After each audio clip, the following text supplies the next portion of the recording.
రాష్ట్రంలో ఓటర్ల జాబితా సవరణలో ఎన్యూమరేషన్ పత్రాలు సమర్పించాల్సిన గడువు నేటితో ముగిసింది. తొలి గడువు ఈ నెల 14నే ముగిసిన కేంద్ర ఎన్నికల సంఘం 24 వరకు పొడిగించింది. ఇప్పటి వరకు జరిగిన సర్ ప్రక్రియలో 9,25,000 మంది నో మ్యాపింగ్గా తేలింది. 15,16,000 మంది మరణించినట్లుగా లెక్కలు ధృవీకరిస్తున్నాయి. 7 లక్షల మంది కొత్తగా నమోదైనట్టు ప్రాథమికంగా తేలింది. డ్రాఫ్ట్ లెక్కల వివరాలు ఈ నెల 31న ప్రకటించనున్నారు. రాష్ట్రాల్లో సర్ జరిగిన తీరుపై అమరావతి నుంచి మా ప్రతినిధి కుర్మరాజు గ్రౌండ్ రిపోర్ట్.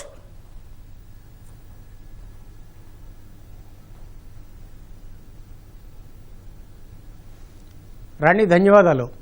రాష్ట్రంలోని మొత్తం ఈ స్పెషల్ ఇంటెన్సివ్ రివిజన్ ఓటర్ల జాబితా ప్రత్యేక సవరణ దాదాపు 2 పుష్కరాలు అంటే 2002లో ఇది మొదటిసారిగా ఎస్ఐఆర్ నిర్వహించారు. దాదాపు 2 పుష్కరాల తర్వాత ఇప్పుడు మళ్ళీ ఈ ఓటర్ల ప్రత్యేక సవరణ ఇది జరిగింది. ఈ కార్యక్రమం మొత్తం నెల రోజుల పాటు ఇంటింటికి వెళ్ళి బూత్ లెవెల్ అధికారులు ఇంటింటికి వెళ్ళి మొత్తం ఈ డేటాను అంతటిని చెక్ చేసి వాళ్ళకి ప్రత్యేకంగా ఫారాలు ఇచ్చి వాటిని ఫిల్ చేయించి అడిగారు. అలాగే డిజిటల్గా కూడాను వాళ్ళందరూ కూడా నమోదు చేసుకోవడానికి అనువుగా ఈ మొత్తం వ్యవస్థనంతటిని సిద్ధం చేయడం జరిగింది. కేంద్ర ఎన్నికల సంఘం ఆదేశాలకు అనుగుణంగా రాష్ట్ర ఎన్నికల ప్రధానాధికారి మొత్తం బూత్ లెవెల్ అధికారులందరితోటి ప్రత్యేకంగా యంత్రాంగం మొత్తం సమన్వయం చేస్తూ ఈ ప్రక్రియని నిర్వహించడం జరిగింది. వాస్తవంగా ఇది జూన్ 15 నుంచి జూలై 14 తోటి ఈ గడువు ముగిసినప్పటికీ మరో 10 రోజుల పాటు పొడిగించారు. 10 రోజుల పాటు పొడిగించడం వల్ల మరిన్ని ఎక్కువ మంది హౌస్ హోల్డ్స్కి వీటన్నిటికీ కూడాను పూర్తయిందని భావిస్తున్నారు. వాస్తవంగా లెక్కలు అంటే ప్రాథమికంగా ఈ నెల 31న మొత్తం ఈ లెక్కలన్నింటినీ ప్రాథమికంగా లెక్కలనేమో ప్రకటిస్తారు. తర్వాత ఏమో అభ్యంతరాలు సేకరించే ఘట్టం మొదలవుతుంది.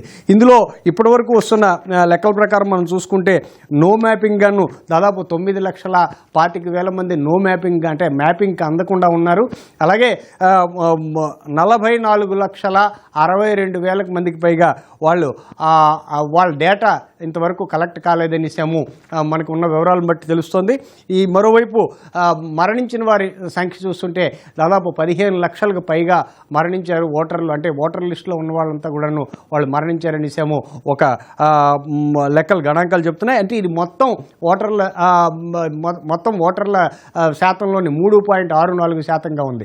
అలాగే శాశ్వతంగా వలస వెళ్ళిపోయిన వాళ్ళు దాదాపు 15 లక్షల వరకు ఉన్నారనిసాము ఇప్పటి వరకు ఉన్న గణాంకాలు చెప్తున్నాయి. ఇది ఇప్పటికే కొత్త ఓటర్ల నమోదు మనం పరిశీలిస్తే అంటే 18 సంవత్సరాలు నిండిన వాళ్ళు కూడాను ఓటర్లుగా ఎన్యూమరేట్ అవ్వడానికి అవకాశం కల్పించిన సందర్భంలో ఈ ఎస్ఐఆర్లో దాదాపు 7 లక్షలకు పైగా కొత్త ఓటర్లు ఇప్పటిదాకా నమోదయ్యారు. అంటే ఈ తుది గణాంకాలు ఇంకా రావాల్సి ఉంటుంది. ఎందుకంటే వాటిని ప్రతి గంటకి ప్రతి రోజులకి అప్డేట్ చేసినప్పటికీ ఈ సాఫ్ట్వేర్ తయారు చేసినప్పటికీ కూడాను ఇంకా క్షేత్రస్థాయిలో ఫీడింగ్ చేయాల్సిన అంశాలన్నింటినీ కూడాను వాళ్ళు ఫీడ్ చేస్తారు. అయితే ఈ క్షేత్రస్థాయిలో మొత్తం ఈ అంశం మీద ప్రత్యేకమైన ఎదురైన సవాళ్లు ఎన్నికల సంఘానికి అలాగే బిఎల్ఓలకి ఎదురైన సవాళ్లు వాళ్ళు మ్యాపింగ్ దొరకపోవడం ఒకటి, రెండోది ఏంటంటే వివరాలు ఇవ్వడంలో కొంత అలసత్వం, అలాగే చదువుకున్న వాళ్ళు ప్రత్యేకంగా ఈ డిజిటల్ మ్యాపింగ్లో చేసుకోవడం వల్లేమో కొంత ప్రయోజనం కలిగింది.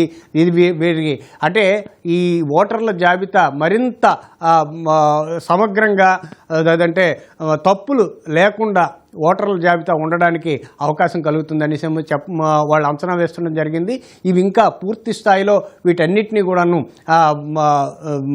ఆన్లైన్లో నమోదు చేయాల్సి ఉంటుంది. ఆ నమోదు చేసిన తర్వాత వాళ్ళు ఈ తుది జాబితాను ప్రకటించడం జరుగుతుంది. మనకి ఇప్పటి వరకు ఉన్న షెడ్యూల్ చూస్తే ఈ రేపు 31వ తారీఖున ప్రాథమికంగా జాబితా ప్రకటిస్తారు. అలాగే ఆగస్టు 30 వరకు కూడాను క్లెయిములు స్వీకరిస్తారు.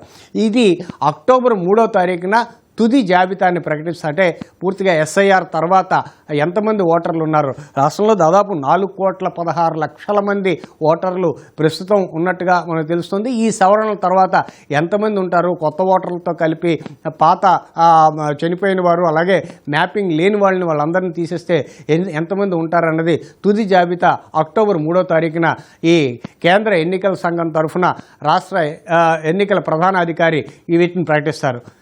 ఇది మొత్తం రాష్ట్ర వ్యాప్తంగా ఈ సర్ ప్రక్రియ జరిగిన తీరు. ఇది కొత్త జిల్లాలతో పాటు మొత్తం 28 జిల్లాల్లో సమగ్రంగా నిర్వహించడం జరిగింది. Over to studio.